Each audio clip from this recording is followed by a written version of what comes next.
거침없이 맡기라. 오늘 같이 나눌 하나님 말씀의 제목입니다. 예전에 중고등학교에서 종교교사로 또 영어교사로 가르친 적이 있었습니다. 긴 기간은 아니었지만 이런 결론을 내릴 수는 있었습니다. 교직은 쉽지 않다. 교환 만들어야죠. 아이들 상담해야죠. 학교 행정은 왜 이렇게 많은지요? 참 바빴습니다. 이 자리를 빌어서 일선 학교에서 일하시는 모든 기독 교사들을 응원합니다.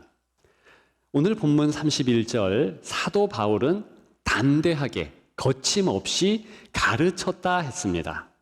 가르쳤다라는 이 말의 헬라어 원문은요, 디다스코라는 단어를 사용했습니다. 이것은요, 전문적으로 가르치는 것을 의미합니다.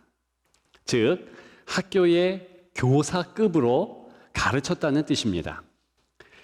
죄수의 몸으로 로마 감옥에 이제 막 수감된 바울이었습니다. 그럼에도 학교 현장에 교사같이 가르쳤다는 것입니다. 선생 바울이나 방문해서 배움을 받는 그런 방문객 학생들이나 마음을 다해서 가르치고 가르침을 받는 일에 집중했으며 전혀 모자람이 없고 만족도가 굉장히 높았다는 그런 내용 아닙니까? 물론 재판 중에 있는 그런 과정이어서 가택연금 수준이기 때문에 가능했을 것입니다. 30절에 정황이 나오죠. 온 이태를 자기 셋집에 머물면서. 그러나 분명 행동에 제약이 있고 공간에 불편함이 있는데 이렇게 훌륭하게 교직을 담당했다는 것은 쉽지 않은 일이었습니다. 어떻게 가능했을까요? 한마디로 온전히 맡겼기 때문에 가능했습니다. 본문의 표현을 빌리자면 거침없이 맡겼기 때문입니다. 사도 바울이 이렇게 가르치는 일만 맡겼을까요? 아니지요. 가르치는 일뿐만이 아니라 모든 자신의 일을 맡기고 살았음을 의미합니다. 사실 성도는 무엇이든 맡겨야 삽니다. 사도 바울이 그런 모습을 보여준 것 뿐이지요. 머뭇거리지 말고 맡겨야 된다. 그것이 오늘 본문의 교훈 아닙니까? 이 시간을 통하여서 대표적으로 맡긴 것 몇 가지를 살펴보려고 합니다. 그 첫째는요, 자신에 대한 평가를 맡겼다는 것입니다. 관계 스트레스를 맡겼다는 의미죠. 예나 지금이나 사람들이 모이면 이 관계적 스트레스가 참 많습니다.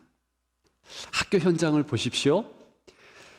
교사들이 왜 힘든가 경험해 보니까 보는 눈이 많습니다. 아이들이 교사를 평가합니다. 거기서 끝나는 것이 아니에요. 부모님들이 또 평가합니다. 쉽지 않습니다. 아이들은요, 자기들끼리 부정적인 평가하던가 서로 긍정적인 평가들을 해댑니다. 그러다 보니까 왕따가 있는 것이고 학교 생활이 너무 힘든 거예요. 요즘은 더 힘들어졌다 합니다. 어른들 역시 마찬가지 아니겠습니까? 누가 나를 부정적으로 평가한다? 이것만큼 마음 힘든 것 없습니다. 교회까지 와서 그런 경우를 경험한다. 이게 굉장히 신앙생활 힘든 조건이 되지요. 많이 그래서 시험에 들었고 그래서 교회를 등지고 떠나는 그런 모습도 보게 됩니다. 이게 쉽지 않아요. 사도 바울은 오늘 본문에 보면 다 영접했다. 30절 하반절에 있죠? 오는 사람을 다 영접했다. 이 말은요, 헬라어 미완료라는 독특한 용법으로 기록됩니다. 이것은요, 계속 영접했다는 겁니다. 끊임없이 방문객이 있었고 끊임없이 그들을 가르쳤다, 그런 뜻입니다. 그런데 영접하다라는 이 단어 자체가 어떤 뜻을 내포하는가? 마음을 활짝 열고 이 입에는 한박 웃음을 짓고 눈에는 초롱초롱한 상대편을 바라보면서 안길 것 같은 그런 모습이 영접하다의 본 모습입니다. 근데 저는 이 용어가 바로 이때에 사도 바울에게 쓰일 수 있을까? 의문스러웠습니다. 왜 그러냐 하면 사도 바울은요, 내심 소심남입니다. 마음이 굉장히 민감하고 남이 나를 어떻게 보는가, 특히 부정적인 평가에 대하여서 마음을 졸입니다. 그게 성도들의 일반적인 모습이기도 하지요. 아무튼 바로 이렇게 수감되기 전에 3차 전도 여행을 끝나고 몇 편의 서신을 씁니다. 그 가운데 하나가 고린도 후서인데요. 고린도 후서 10장 10절에 보면 그가 상처받은 내용을 잘 서술하고 있고, 이것을 세번역으로 말씀을 드리면 이렇습니다. 바울의 편지는 무게가 있고 힘 있지만 그는 약하고 말 주변도 변변치 못하다 하고 말하는 사람들이 있습니다. 이걸 누가 썼는가? 상처받은 사도 바울이 기록했다는 겁니다. 그런 형국이에요. 얼마 전 일입니다. 근데 지금은 더 상황이 안 좋아졌어요. 로마로 갔는데 수인의 몸입니다. 갇힌 겁니다. 사람들은 왜 이렇게 많이 오나요?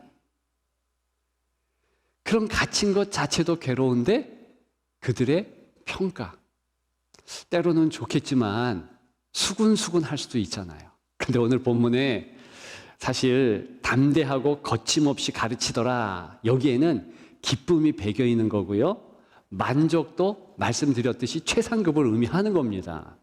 그러니까 별로 개의치 않았다, 이 뜻입니다. 유명한 심리학자지요, 메슬로우라는 분이요, 유의미한 실험을 했습니다.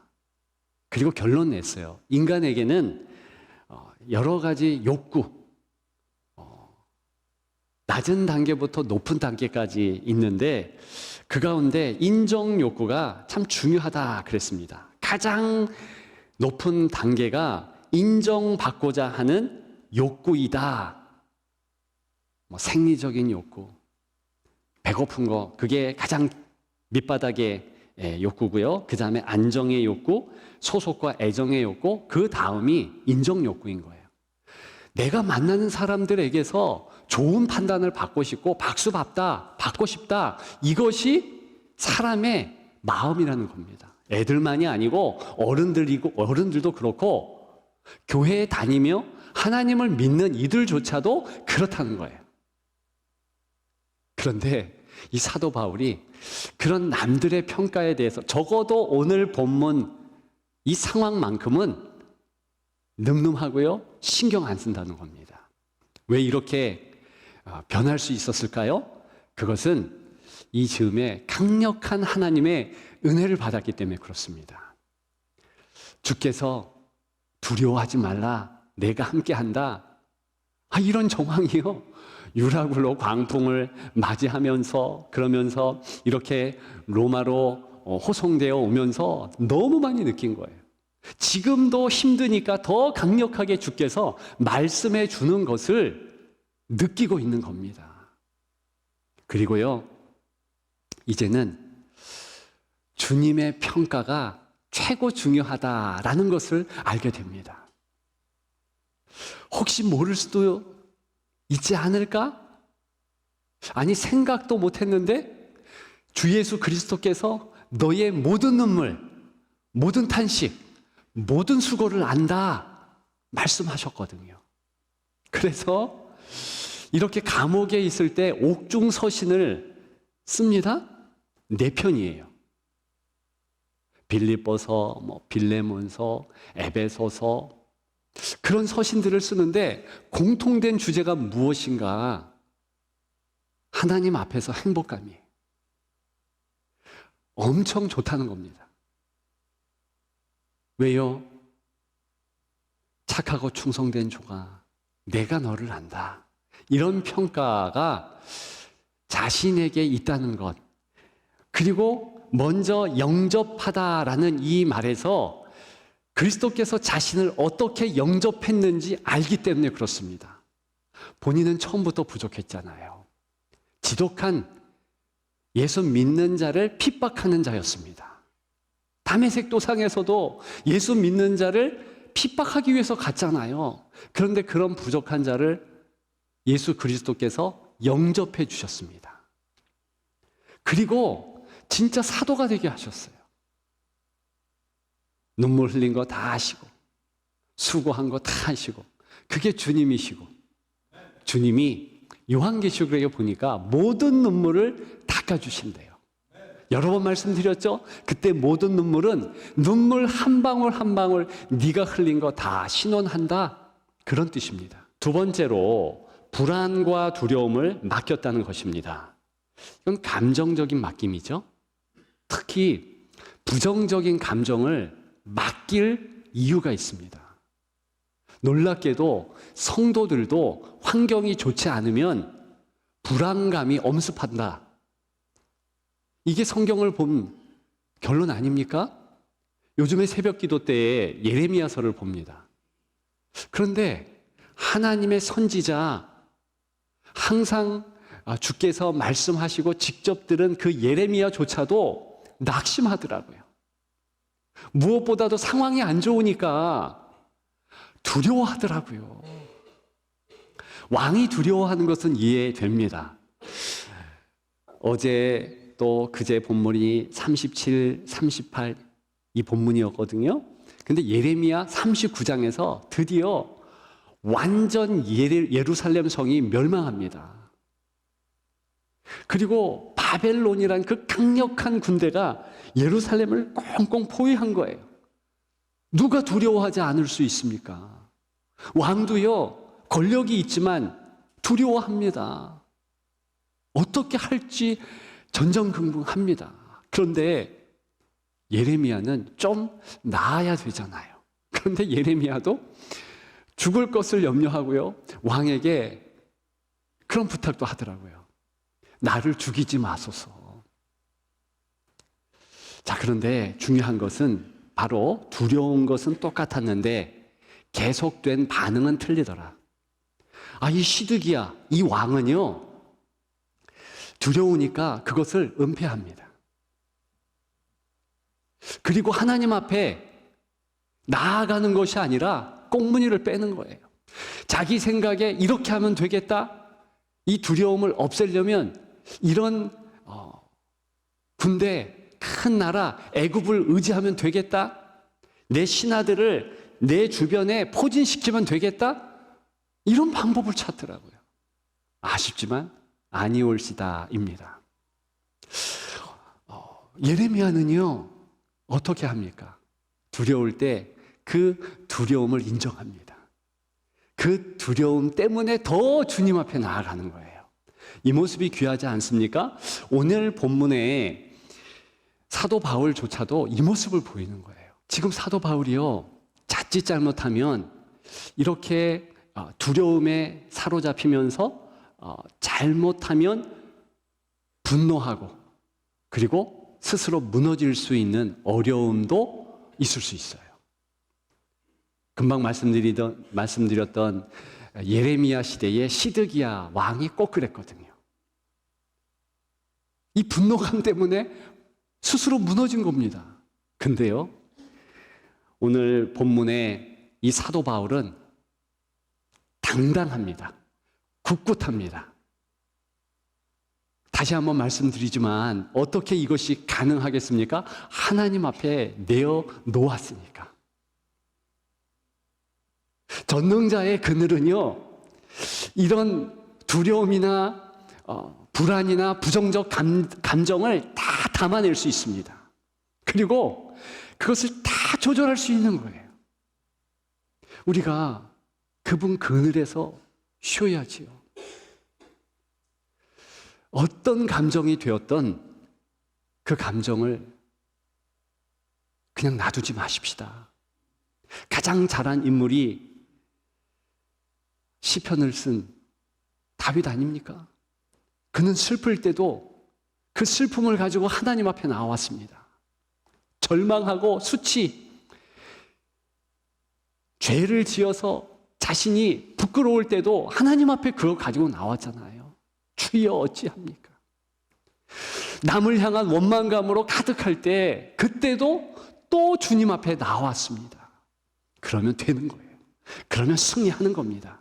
그런 여러분들 되시기를 주님의 이름으로 축복합니다. 마지막 세 번째로 돈 문제를 맡겼습니다. 이 재정의 맡김이죠. 물질 문제, 스트레스를 주 앞에 맡기는 것이죠. 책에서 재미있는 표현을 보았습니다. 요즘 사람들이 왜 돈을 그렇게 좋아하는가? 이렇게 표현했습니다.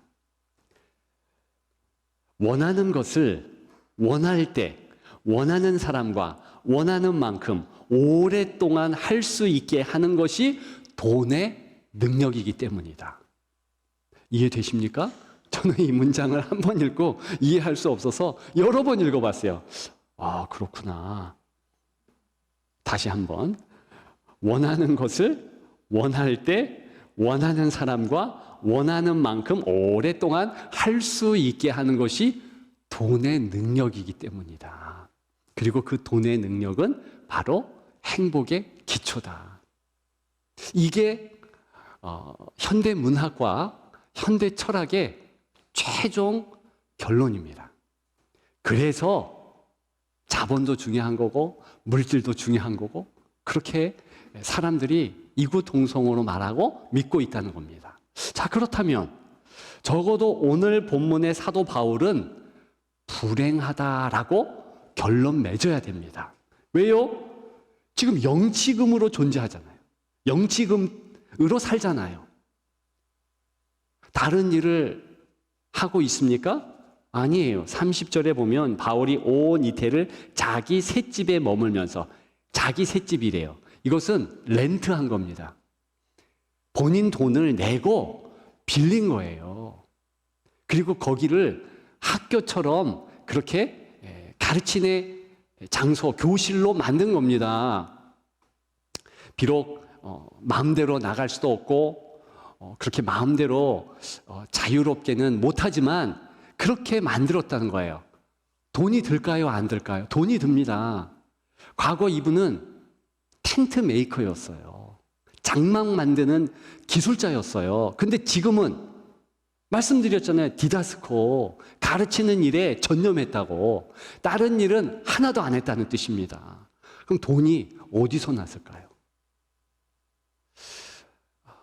제가 영문을 해보니까 물론 이때 빌립보 교인들의 헌금이 있었습니다. 도와주었어요.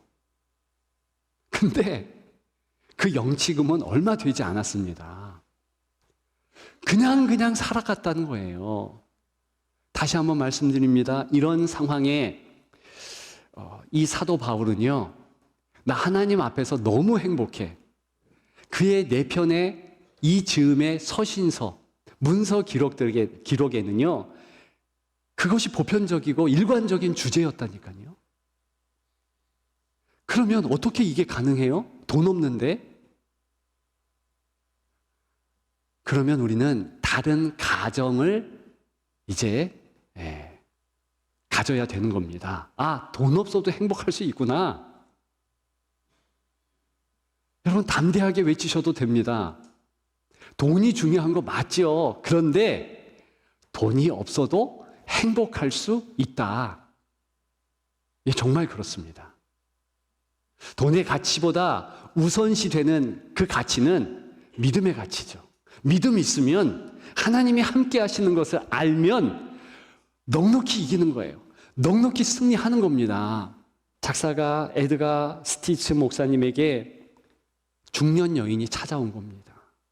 그 여인이요, 무슨 얘기를 하냐면, 나는 지금 너무 힘듭니다. 목사님, 저는 희망이 없습니다.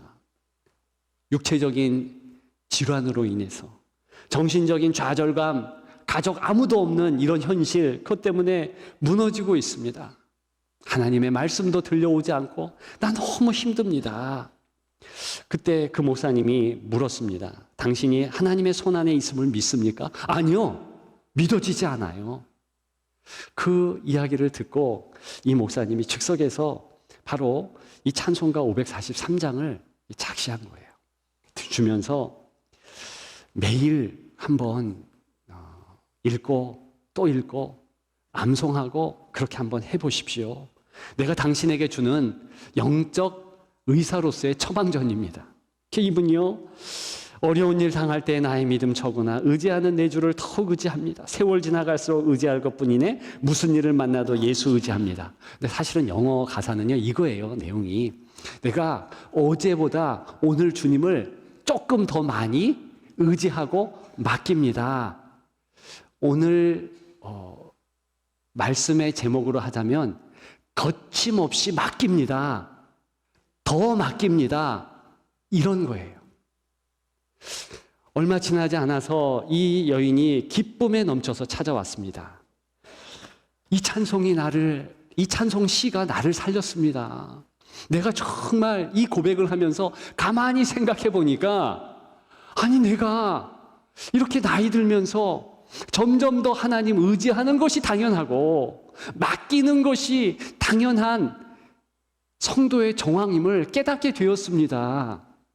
그리고 이분이요, 얼마 지나지 않아서 이 찬송시를 암송하다가 세상을 떠났습니다. 자신의 몸조차도 사랑하는 주님께 다 맡기면서. 그래서 이 찬송시는 굉장히 유명해졌고요. 그리고 아주 중요한 사실을 담고 있는, 그리고 우리가 그것을 느끼며 불러야 할 찬양입니다. 어떤 거요? 어제 내가 의지했는데 오늘 더 의지합니다. 사도 바울을 통해서 세 가지만 거침없이 맡길 것을 얘기했는데요. 어제 세 가지 그거 맡겼다면 오늘은 그것과 더불어서 한 가지 더, 내일은 더 이렇게 맡겨가고, 마지막 이 땅을 떠날 때는 우리의 영혼까지도, 우리의 육신까지도 우리를 사랑하시는 아버지 하나님께, 우리의 주인이신 그리스도께 맡기는 거예요. 우리의 모든 삶을 성령 하나님께 맡기는 겁니다. 그러면 우리는 승리하는 거예요. 여러분, 각오하십시다. 어제보다 더 맡기리라. 오늘보다 내일 더 맡기리라. 그런 여러분들 되시기를 주님의 이름으로 축복합니다.